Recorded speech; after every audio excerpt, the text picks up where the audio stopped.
الحمد للہ رب العالمین والصلاة والسلام علی رسول اللہ الامین نبینا محمد وعلی آلہ وصحبہ الطیبین الطاہرین اما بعد۔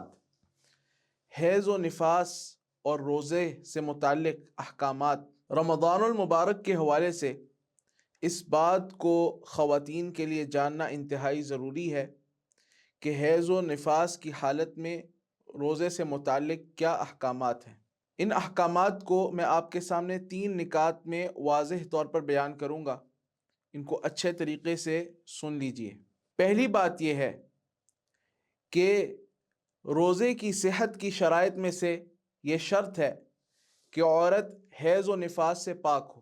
اس بات پر تمام اہل علم کا اجماع ہے کہ حائضہ عورت کے لیے اور نفاس والی عورت کے لیے فرضی روزہ ہو یا نفلی روزہ ہو رکھنا جائز نہیں ہے، حرام ہے کہ وہ روزہ رکھے، اور بعد میں فرضی روزے کی قضا دینا یہ عورت کے ذمہ لازم ہے، واجب ہے۔ ام المؤمنین سیدہ عائشہ رضی اللہ تعالی عنہا سے یہ سوال کیا گیا کہ ما بال الحائض تقضی الصوم ولا تقضی الصلاۃ، یہ کیا بات ہے کہ حائضہ عورت روزے کی قضا تو دیتی ہے لیکن نماز کی قضا نہیں دیتی؟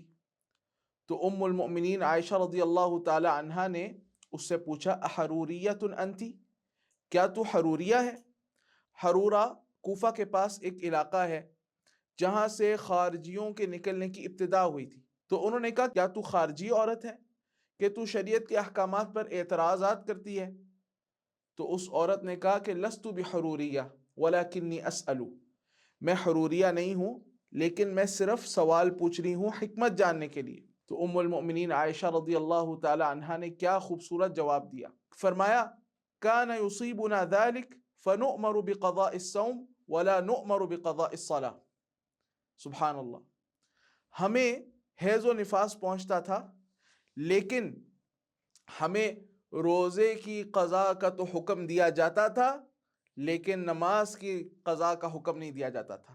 یعنی یہ احکام شریعت کے ہیں، وحی کے بتانے پر موقوف ہیں۔ وحی نے اس بات کا حکم دیا، اللہ سبحانہ و تعالیٰ نے اس کے رسول نے اس بات کا حکم دیا کہ روزے کی قضا کرو، اور نماز کی قضا کا حکم نہیں دیا۔ بس اسی لیے ہم روزے کی قضا کریں گے اور نماز کی قضا نہیں کریں گے۔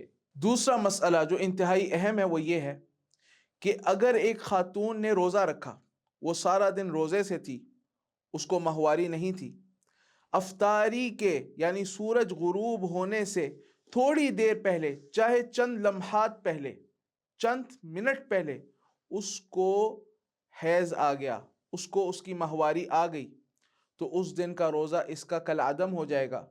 اللہ سبحانہ و تعالیٰ روزے رکھنے پر اجر دے گا لیکن روزہ فاسد ہو جائے گا، اور اس کو اس دن کی بھی قضا دینی پڑے گی۔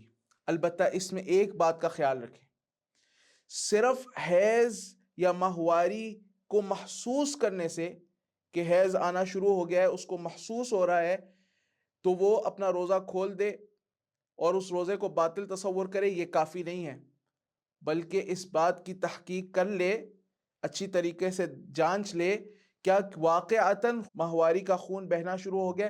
اگر بہنا شروع ہو گیا ہے تو پھر اس دن کا روزہ وہ فاسد ہو جائے گا، اس کو اس دن کی قضا دینی پڑے گی، یعنی ایک روزہ اس دن کی عوض اس کو رکھنا پڑے گا۔ تیسرا مسئلہ انتہائی اہم ہے اور خواتین کے لیے جاننا بہت ضروری ہے۔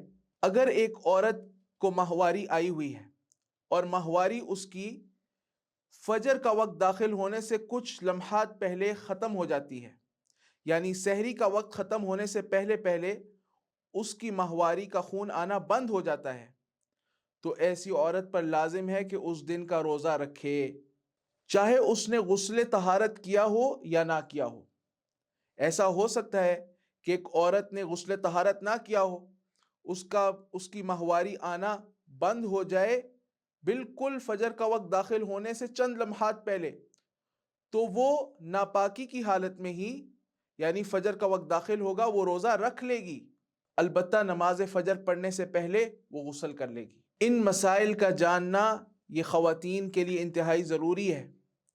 ان مسائل کو مرد حضرات بھی سنیں، اپنی گھر والیوں کو سمجھائیں، اور خواتین بھی ان مسائل کو سنجیدگی کے ساتھ سمجھیں کہ شریعت کا معاملہ ہے، اور کتاب و سنت کے احکامات پر عمل کرنا یہ تبھی ممکن ہے جب ہم کتاب و سنت کے مسائل کو دلائل کے ساتھ سمجھ لیں گے۔ وباللہ تعالی توفیق، وصلی اللہ وسلم علی نبینا محمد وعلی آلہ وصحبہ اجمعین۔